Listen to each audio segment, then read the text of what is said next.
औज़ुबिल्लाहिमिनश्शैतानिर्रजीम बिस्मिल्लाहिर्रहमानिर्रहीम टाइटल बचो अस्सलाम वालेकुम रहमतुल्लाहि व बरकातुहू तुझ जानन कि कोविड चलान कोविडस मज पज अस घरसै मज रोजन अस पज नेबर नेरन कोशिश करनी की किताबन सत जुड़ित रोजन बे पज मास्क लागन बे पज अस सैनिटाइज करन यानी कि अत बुथ छलन साबुन सत बे पज अस पानी फसल थवन दूर थवन अत मज सन भलाई ताकि अस रोजो सोन जिंदगी रोज महफूज क्या बोड़ चीज कीमती चीज जिंदगी यह अत पज अस रच कर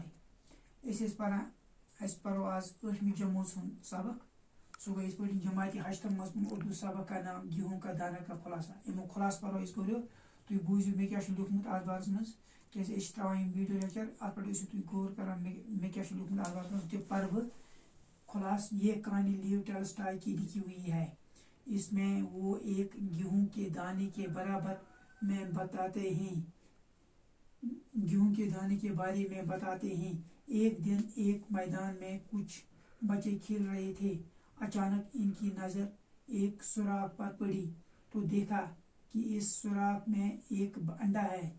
जब उन्होंने गौर किया तो मालूम हुआ कि ये अंडा नहीं बल्कि एक गेहूं का दाना है। इस वक्त एक मुसाफिर वहां पहुंचा। मुसाफिर ने बच्चों को पैसे देकर इससे मोल लिया यानी खरीद लिया। मुसाफिर इस गेहूं के दाने को अपने शहर में ले गया और इसको राजा के हाथ भेज दिया। राजा ने दरबारियों को बुलाया और ये गेहूं नुमा अंडा दिखाकर कहा, जरा बताइए कि ये क्या है। दरबारियों ने इसे गौर से देखा मगर किसी की समझ में कुछ न आया और गेहूं के दाने को एक खिड़की पर रख दिया गया और एक चील आई और इसने इसमें छेद कर दिया। तो इस तरह दरबारियों को मालूम हुआ कि ये दरअसल गेहूं ही का दाना है।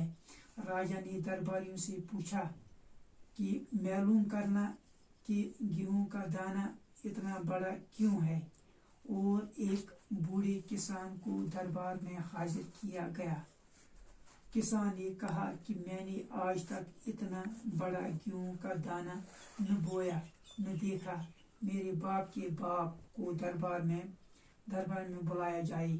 बूढ़े किसान ने कहा कि मैंने आज तक इस किस्म का दाना न देखा है और न बोया है, क्योंकि हमारे ज़माने में मोल लेने का रिवाज न था। इन दिनों रुपया पैसे भी न था। हमारे गेहूं आज के गेहूं से बड़ा न था। मैंने अपने वालिद की ज़बानी इतनी बड़े गेहूं का जिक्र सुना है।